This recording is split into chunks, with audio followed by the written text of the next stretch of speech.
occupational therapy student. It is my pleasure to now introduce to you their choice, Ms. Ivy Vega.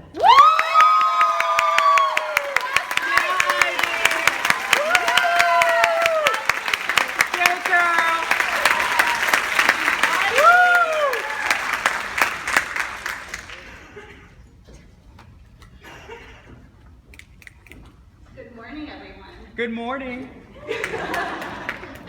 Esteemed faculty, beloved family and friends, and my fellow graduates of Columbia University Occupational Therapy Class of 2017. I want to start things off by telling a story. It's October, and we're 2 months into our first year of graduate school. And as we know all too well, October means that midterms are right around the corner, and we soon must say goodbye to seeing our friends, eating healthy, exercising regularly, and getting a good night's sleep. Or if you're like me, you said goodbye to these luxuries a long time ago. So needless to say, I was not in the best of moods. After class, I rushed downtown to pick up the boy I babysit from school to take him to baseball practice. We ended up sharing a cab with his friend and his friend's nanny. Much to the annoyance of my sleep-deprived self, I ended up sitting in the front seat with the cab driver. He greeted me way too enthusiastically for my liking and moved his bags off the seat so I could get in.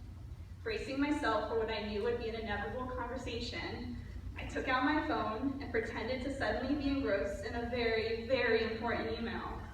It was actually a promotion for free frozen yogurt. I hope that you would understand this universal sign for leave me alone and let me drink my overpriced, complicated Starbucks coffee in peace. I was wrong. So, he says, why do you think you were put on this earth? Definitely wasn't expecting that. Taken aback, I quickly replied that I hadn't really given it much thought. And after an awkward silence, I asked if he had an answer to his question. Oh, yes, he said. And that was the start of a conversation that would turn my whole day around.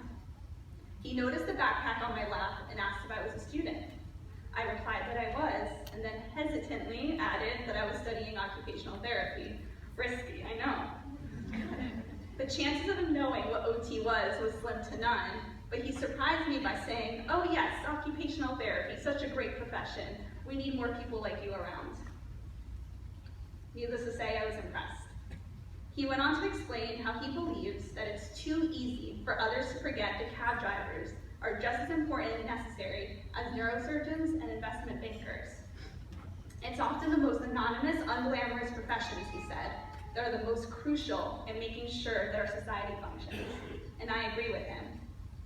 I can tell that you're already on the right track, he says, in reference to OT. You're in a profession that is at the service of others. Back in my native country, he continued, I used to be a teacher. That was a service. And now I'm a cab driver, another service. If we approach the world from the general perspective of wanting to help people and offering our services to others, no matter how menial or insignificant those services may seem, then I believe humanity can be saved. Humanity can be saved. Those last words really stuck with me. He had such a simple solution to the arrogance and nose-in-the-air attitude we are all guilty of. I was in awe. In 10 minutes, this cab driver helped me realize how easy it is to get wrapped up in the day-to-day routine and go through life passively and comatose. As students, this becomes especially easy when we're not feeling our best and want nothing more than to just go through motions and wait for life to grant us automatic ease. What this cab driver was trying to say is that we don't always give each other, and more importantly ourselves, enough credit, and don't always acknowledge how valuable we all are and how much we can contribute to the world. I'm sure that if I had sat in the back seat with the foggy, scratched-up window protecting me from actually having face-to-face human contact, I would never have had this experience. In the short amount of time in our shared company in the cab, this man was able to reignite my pride in the field of we're all going into. And let me tell you why. As OTs, a lot of the work we do centers around helping people achieve the greatest fulfillment and independence in daily activities that you and I take for granted.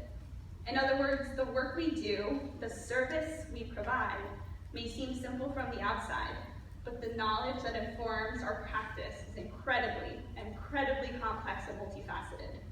Leo Tolstoy said it best: "There is no greatness where there is not simplicity, goodness, and truth." And to me, that's what I think OT ultimately boils down to: 3 words: simplicity, goodness, and truth. So I think it goes without saying that we can all take something away from this cab driver's words.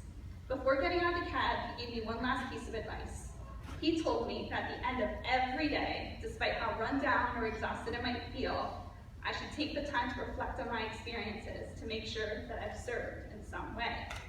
"You'll be surprised," he said, "if you ingrain in yourself that something as simple as holding the door open for someone, or saying good morning to that coworker you'd rather ignore, you'll come to see that it's the smallest things that matter most." Since then, I'm happy to say, I do this every day, or at least I try. And I encourage you all to do the same. We are all on the threshold of entering such an extraordinary profession. As we learn from our interactions with our clients and patients at fieldwork, as OTs, we are allowed into people's lives in such unique and special ways. Family and friends, some of you may still be wondering what exactly it is that we do. It's okay, you can admit it. Although this year marks the 100th anniversary of our profession, OT has undergone innumerable revolutions. To be honest, OT can't be explained in a short elevator pitch. Trust me, we've all tried.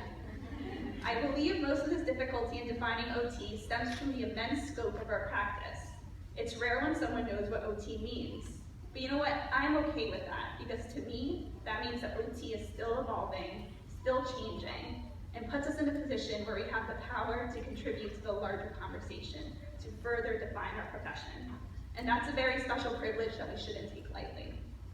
And while I believe our versatility contributes to our difficulty in concisely defining what exactly it is that we do, I also believe that we have recently entered a period of professional practice and development in which we are beginning to more confidently establish what it means to be an OT. And much of that we owe to the people sitting on this stage and sitting over there. But we, class of 2017, are in a unique position to really drive it home and advocate for ourselves, our future practice, and moreover, promote greater visibility of our profession. Unfortunately, we're often seen as back-burner clinicians in the healthcare field, overlooked, an afterthought, and always confused with PT. But how exciting is it that we now get to help shape and cement the future of our profession? Columbia has given us the skills to be leaders in this. To quote our program's motto, we see the need, we meet it, we exceed it. Currently, the future of healthcare in this country, and by extension OT, is very uncertain. That means we all have work to do. Because healthcare is something that affects us all in one way or another, there's a lot of debate going on right now, and rightfully so. Regrettably, a lot of the disagreement has turned antagonistic and hateful, and that makes productive conversation difficult in many circumstances. But, and this is an important but, among this hate, I've also witnessed incredible solidarity between people on opposite sides of the spectrum. If my experience as an OT student has taught me anything, it's that people are much more able and equipped to spread resounding good than perpetuate hostility. That being said, we must constantly remind ourselves that the only things that divide us are the very things we ourselves create. So while the current conversation surrounding healthcare and other basic human rights